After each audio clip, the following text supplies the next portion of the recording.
요단 건너 고향 가게 하소서. 주님께 영광 다시 사신 주 사망 권세 모두 이기시었네.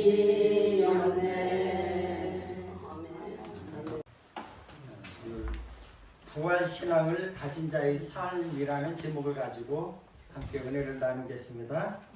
예수님께서 죄와 사망의 권세를 깨뜨리시고 부활하셨습니다. 아멘. 예수님의 부활은 사실이며 온 인류에게 꿈과 희망과 영원한 생명을 주신 사건입니다.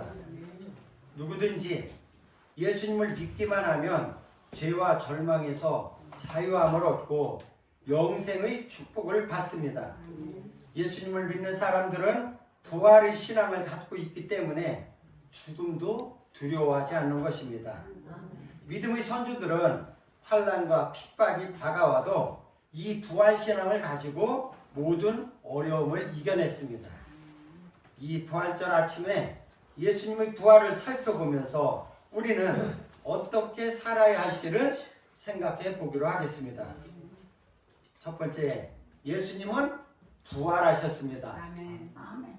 원수를 다 이기고 무덤에서 살아나셨네.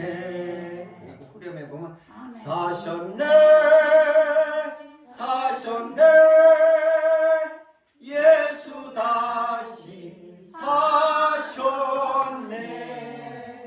아멘. 아멘. 사람이 죽으면 그만이지 어떻게 다시 살아날 수가 있다는 말입니까? 그런데 예수님은 살아나셨어요. 아멘. 그리고 그 예수님을 믿는 우리도 나중에 죽었다가 예수님 오실 때 다시 살아나게 될 것입니다. 아멘. 고린도전서 15장 20절에 보면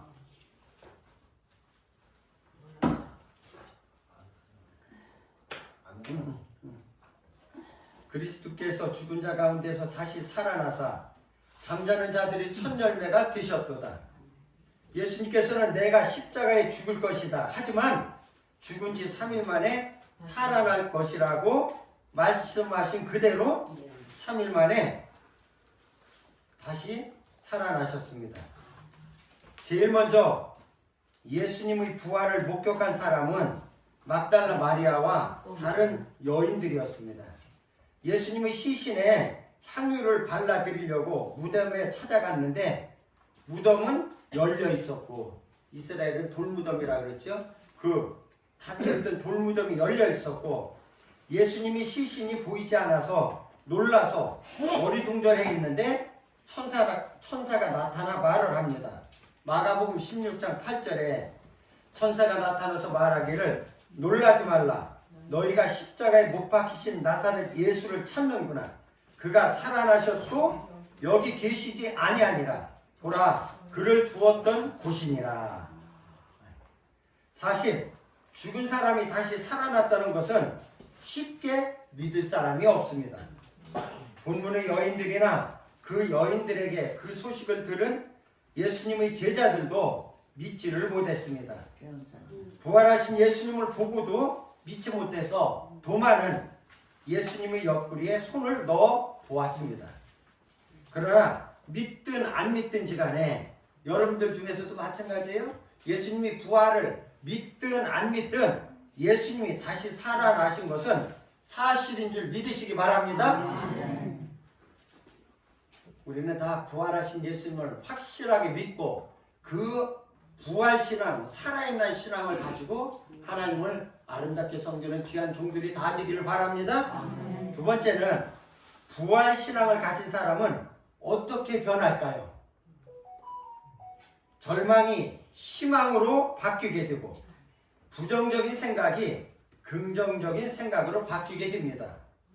부활하신 예수님을 만나기 전에 막달라 마리아와 여인들은 예수님의 시신을 도둑맞은 줄 알고 울고 있을 때에 예수님께서 찾아와 어찌하여 울며 누구를 찾느냐 하시면서 마리아야 하고 부르셨습니다. 그 음성은 예수님이 돌아가시기 전에 듣던 바로 그 예수님의 다정다감한 목소리였습니다. 마리아는 그 음성을 듣고 난 다음에 절망했던 그 절망이 희망으로 바뀌고 슬픔에 잠겨있던 그 마리아는 기쁨으로 웃음으로 금방 바뀌었습니다. 제자들도 예수님께서 십자가에 달려 돌아가시자 그들은 절망에 빠져 삶의 의욕을 잃어버렸고 큰 실망과 낙심하면서 자기들이 생업으로 돌아갔지만 그러나 부활하신 예수님을 만나고 나서 절망이 희망으로 바뀌고 이제는 죽음도 두렵지 않게 되었습니다. 제자들은 모두가 다 복음을 전하다가 예수님을 전하다 영광스러운 순교를 당했습니다. 제자들 한 사람도 빠짐없이 모두 다 주를 위해서 순교를 당했어요. 제명에 못 죽고 다 목베임을 당하든지 맞아 죽든지 칼로 찔리면 죽든지. 오늘 부활절 아침에 우리도 부활의 신앙으로 생각과 삶이 바뀌어지기를 바랍니다. 생각이 바뀌면은 행동이 바뀌는 거고 행동이 바뀌면 우리 운명이 바뀌는 거라고 했어요. 그러니까 이 부활의 아침에 부활하신 주님을 만남으로 인해서 여러분들이 신앙이 바뀌어지길 바랍니다. 저는 요즘 제 신앙관이 바뀌고 있어요. 말씀을 늘 제가 새벽 2시 45분에 일어나줘요.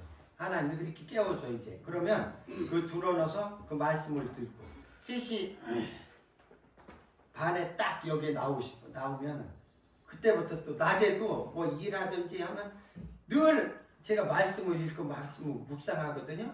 그래서 저는 마음이 굉장히 기쁘고 은혜가 넘쳐요. 저 스스로는. 그러니까 오늘 여러분들도 부활의 신앙을 가진 사람은 부활의 신앙을 수유한 사람은 생각이 바뀌게 되어 있고 마음이 바뀌게 되어 있고 삶의 생활 형태가 바뀌게 되어 있는 겁니다. 바뀌어가지고 하나님 기쁘게 해드리는 삶을 살아가는 여러분들 되시길 바랍니다. 그러면 세 번째로는 부활 신앙을 가진 성도들은 어떤 삶을 살아야 할까요?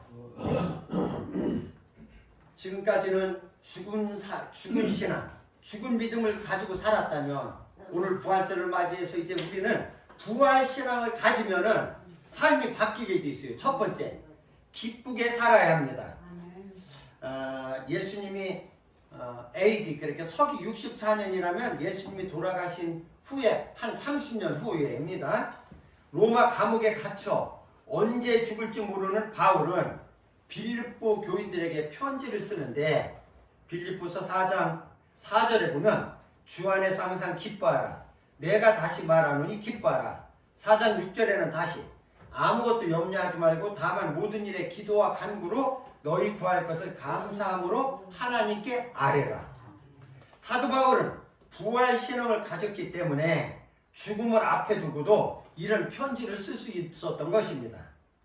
그리스도인들은 언제나 기쁨으로 가득한 삶을 살아야 하는 것입니다. 바울은 항상 기뻐하라. 주 안에서 기뻐하라. 고난을 만나도 기뻐하고 어려운 일이 있어도 기뻐하라고 권면하고 있습니다. 그런데 많은 성도들이 기쁨은 사라졌고 즐거움을 잃어버리고 사는 성도들이 많이 있습니다. 내 안에 예수가 있는데 내 안에 성령님이 있는데도 기쁨은 아랑곳없고 어디 간데 온데 간데 없고 늘 근심 걱정에 하면서 살아가는 걸 볼 수가 있습니다. 우리 마음의 기쁨을 잃어버리면 그 자리에 불평과 원망과 근심 그리고 짜증이 가득 채워지게 되는 겁니다. 그렇다면 어떻게 잃어버린 기쁨과 즐거움을 되찾을 수 있을까요? 하나님의 살아있는 말씀이 내 안에 가득하고 부활신앙을 가지면 우리들은 기쁘게 살아갈 수 있는 줄 믿으시기 바랍니다. 우리 마음밭에 말씀이 풍성하고 그리고 내가 주 안에 주님이 내 안에 있으면 서로 이렇게 하면 동고동락을 하면은 기쁨이 넘치게 되는 것입니다. 아멘. 기쁨을 회복하고 복음의 능력을 맛보며 사시는 성도들이 되시기를 축복합니다. 아멘. 새벽 기도에 그런 말씀했죠. 내 안에 더러운 것으로 가득 차면 입으로 나오는 것은 그런 것이 나오는 겁니다. 그래서 그 사람의 대화를 해보면 이 사람이 믿음이 좋은지 믿음이 나쁜지 금방 알 수가 있습니다. 우리들 여러분들 마음속에 여러분들 속에 하나님 말씀으로 무장하시는 여러분들 되길 바랍니다. 아멘. 그렇게 되면은 복음의 능력이 오직 성령이 너에게 임하시면 우리가 말씀이 충만하고 성령이 내 안에 계시면은 우리가 능력 있는 삶을 살 수 있는 줄 믿으시기 바랍니다. 두 번째는 부활신앙을 가진 사람은 복음을 전해야 합니다. 예수님의 제자들은 부활하신 예수님을 만나기 전에는 겁쟁이들이었습니다. 우리들이 잘 아시다시피 자기들이 따라다니던 주님이 십자가에 죽으실 때에 요한 외에는 모두가 다 도망가 버렸습니다. 혹시나 거기에 같이 따라갔다가는 같이 고난당하고 죽임을 당할까봐 그렇겠죠. 수제자라고 큰 소리 치던 베드로는 계집종의 말에 3번씩이나 저주하며 부인을 했습니다. 그런 겁쟁이들이 부활하신 주님을 만난 후에 다시 힘이 생겼습니다. 눈빛이 달라졌습니다. 주님께서 부활하신 후 11 제자가 식사하고 있는 자리에 나타나셔서 말씀하십니다. 마가복음 16장 15절 너희는 온 천하에 다니며 만민에게 복음을 전파하라. 부활하신 후 첫 번째로 제자들에게 가서 하신 말씀이 만민에게 복음을 전파하라고 말씀하셨습니다. 주님의 유언과도 같은 말씀이요. 주님의 마지막 말씀하신 지상 명령인 것입니다. 제자들은 이제 죽음이 두렵지 않습니다. 그들은 모두 순교하면서 이 명령을 지켰습니다. 주님께서 너희는 이라고 하셨어요. 너희는 온 천하에 다니며 그렇게 너희는 그런데 이 너희는 이라는 말은 먼저 믿는 저와 여러분들에게도 해당되는 말씀입니다. 예수님은 부활하신 후 40일간 계시다가 하늘나라로 가시면서 다시 우리에게 부탁을 하신 것입니다. 너희는 뭐라고요? 온 천하에 다니며 만민에게 복음을 전파하라. 또 부활하신 후 이 세상에 이제 40일간 계시다가 승천하시면서 또 주님은 또 우리에게 또 말씀하십니다. 사도행전 1장 8절에 보면 오직 성령이 너희에게 임하시면 너희가 권능을 받고 예루살렘과 온 유다와 사마리아와 땅 끝까지 이르러 내 증인이 되라고 우리에게 말씀하고 계십니다. 전도는 예수님께서 우리에게 주신 사명이고 명령입니다. 복음을 우리의 가족과 가까운 이웃과 내가 알고 있는 사람들에게 전해야 됩니다. 그것이 예수님의 유언과 명령을 지키는 것이고 하나님을 기쁘게 하는 일입니다. 그럼 세 번째, 부활신앙을 가진 사람은 위의 것을 찾으며 살아야 됩니다. 골로새 3장 1절로부터 2절 그러므로 너희가 그리스도와 함께 다시 살리심을 받았으면 위의 것을 찾으라. 거기는 그리스도께서 하나님 우편에 앉아 계시느니라. 다시 위의 것을 생각하고 땅의 것을 생각하지 말라. 여기 보니까 위의 것을 두 번이나 나오고 있습니다. 위의 것을 우리는 땅의 것을 바라보며 살지 말고 위의 것을 바라보며 살라는 것입니다. 그런데 왜 아직까지 우리 신앙이 땅의 것에 얽매여 제자리 걸음만 하고 있을까요? 아직까지 내 신앙이 땅만 바라보고 내 육신만 바라보고 내 육신만 생각하면서 살고 있다면 내가 왜 내 믿음이 어떤가 한번 점검해 보시기 바랍니다. 맨날 그 자리에 신앙이 머물러 있는 이유는 위의 것을 바라보라고 분명히 주님께서 우리에게 두 번이나 말씀하시는데 나는 아직까지도 땅의 것에 거기에 더 관심이 가지고 땅의 것에 더 신경을 쓰면서 살아가고 있다면 내가 왜 그럴까? 그것은 이유는 제가 알려드릴까요? 예. 내가 안 죽고 시퍼렇게 기가 펄펄 살아있기 때문입니다. 내가 죽으면은 위의 것을 바라볼 수 있고 내가 죽어야 내가 하나님 뜻대로 살 수가 있는데 아직까지도 내가 죽지 않으면 신앙이 잘 수가 없는 겁니다. 그렇기 때문에 우리는 그냥 매일 그 신앙이 그 자리에 있는 겁니다. 우리가 위의 것을 생각하지 못하고 성령으로 변화되지 못하는 이유가 뭘까요? 그것은 바로 내 안에 계신 성령님을 무시하고 성령님은 끊임없이 우리에게 말씀하고 계세요. 그래서 우리가 신앙생활하면서 제가 요즘 계속 새벽이나 제가 설교 시간을 많이 강조하는 게 그거예요. 성령님이 하시는 말씀을 들어야 되는데 내 생각대로만 내 뜻대로만 내 생각대로만 하려고 하니까 우리가 변화가 되지 않는 겁니다. 성령님을 무시하고 여전히 내 생각과 내 판단으로 살기 때문에 우리가 위의 것을 보지 못하면서 우리가 늘 제자리 걸음만 하고 있는 것입니다. 사도 바울처럼 신앙이 완벽한 사람도 고린도 교인들에게 자신 있게 말하는데 고린도전서 15장 31절에 이렇게 하고 있어요. 형제들아, 내가 그리스도 예수 우리 주 안에서 가진 바 너희에 대한 나의 자랑을 두고 단언하노니, 내가 단언하노니 나는 뭐라고요? 날마다 죽노라. 사도 바울 같은 사람도 자기가 확실하게 내게 이야기할 수 있느니 나는 날마다 죽노라. 예수님께서 육체의 몸이 십자가에서 완전히 죽으셨기 때문에 부활하신 것처럼 만약에 예수님이 십자가에 달려 돌아가시지 않았다면 부활은 없는 것입니다. 우리 육신도 반드시 죽어야 예수님이 내 안에 살고 나 자신이 다시 살아날 수가 있는 것입니다.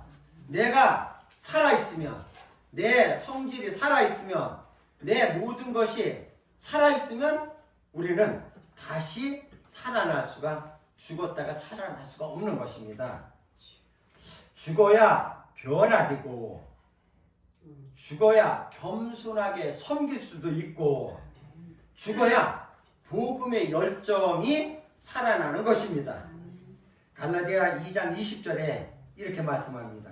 내가 그리스도와 함께 십자가에 못 박혔나니, 이것은 바로 내가 그리스도와 함께 십자가에 내가 죽었다는 거예요. 십자가에 못 박혔나니 그런즉 이제는 내가 사는 것이 아니오 오직 내 안에 그리스도께서 사시는 것이라. 사랑하는 성도 여러분, 우리는 다 직분자들입니다. 그러면 지금부터는 이제 내가 십자가에 주님과 함께 못을 박아 죽었으니, 우리는 다 여기 십자가에 못 박혀 죽었으니 이제부터는 내가 사는 것이 아니라 내 안에 그리스도를 위하여 산다는 겁니다. 이제 내가 육체 가운데 사는 것은 나를 사랑하사 나를 위하여 자기 자신을 버리신 하나님의 아들을 믿는 믿음 안에서 사는 것이라.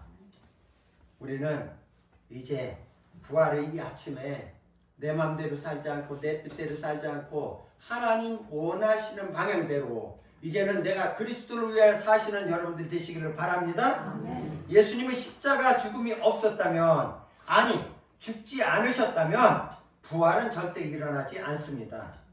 내가 죽지 않고 여전히 살아있으면서 잘 믿어야지, 하나님 뜻대로 살아야지, 위의 것만 바라보고 살아야지. 내가 죽지 않고 생각만 그렇게 하고 있으면 맨날 그 얘기만 하고 있는 겁니다.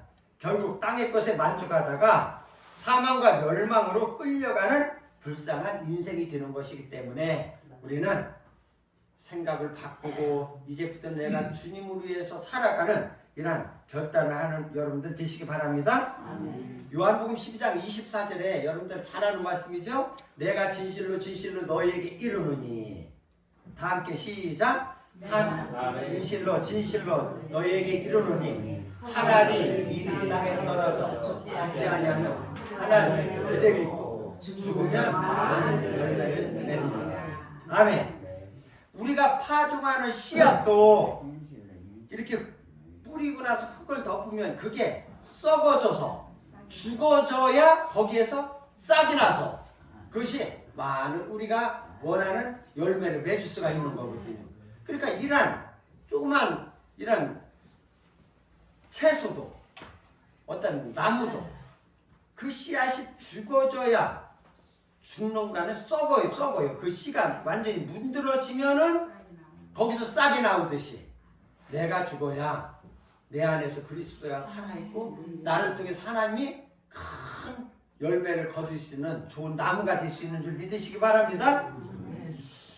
우리도 예수님처럼 다시 살아나려면 내 자아가 죽고 하나님 사람으로 변화되어야 합니다. 복음성가 제가 오늘 이 찬송 불러보고 좋으시면은 제가 이렇게 빼서 다 드릴게. 집에 가서도 잘 부르시기 바랍니다. 이제 내가 살아도 부르면서 신앙의 결단이 있기를 바랍니다. 이 찬양은 함께 여러분들 잘 아는 찬양이에요. 다 함께 시작. 이제 내가 살아도 주에 살고 이제 내가 죽어도 주의 중에 하늘 영광 보여주며 나로라 하네. 할렐루야 찬송하며 주께 갑니다. 그러므로 나는 사나 죽으나 주님의 것이요 사나 죽으나 사나 죽으나 나 위해 피 흘리신 내 주님의 것이요. 2절 이제 내가 떠나도 천천히 가고 이제 내가 있어도 주의 있네. 우리 예수 찬송하며 나는 가겠네. 천군 천사 나팔 불며 마중 나오네. 그러므로 나는 살아 죽으나 주님의 것이요 살아 죽으나 살아 죽으나 나 위해 피 흘리신 내 주님의 것이요. 아멘. 찬양 좋지요? 예, 우리가 사나 죽으나 우리는 주님의 것으로 주를 위해 사시는 여러분들 되시기 바랍니다. 사랑하는 당정하는 소망교회 성도 여러분, 예수님은 사망의 권세를 깨뜨리고 다시 살아나셨습니다. 이 부활신앙을 가지고 변화를 받아 항상 기쁘게 살며 아직까지 예수님을 믿지 않는 우리 가족과 이웃들에게 복음을 전하는 성도들이 되시기를 주의 이름으로 축원합니다. 하나님 감사합니다. 오늘 부활의 아침에 오늘 우리들에게 아버지 하나님 예수님이 부활하신 것을 보면서 우리도 그 부활신앙을 갖기를 원합니다. 부활신앙을 가진 자들은 삶의 변화가 있다고 했습니다. 부활신앙을 가진 사람들에게는 하나님 아버지 주를 위해 살고 복음을 위해 살고 위의 것을 바라보며 산다고 했사오니 우리 당장하는 수막교회 성도들은 이제부터는 주를 위해서 살아가는 귀한 성도들 다 되게 하여 주시옵소서. 그래서 우리 모두도 이 부활의 신앙으로 우리도 다 주님의 첫 열매가 되신 주님의 뒤를 따라 살아나는 역사가 있어질 수 있도록 은혜를 베풀어 주시옵소서. 감사를 드리며 살아계신 예수님 이름으로 기도드리옵나이다. 아멘.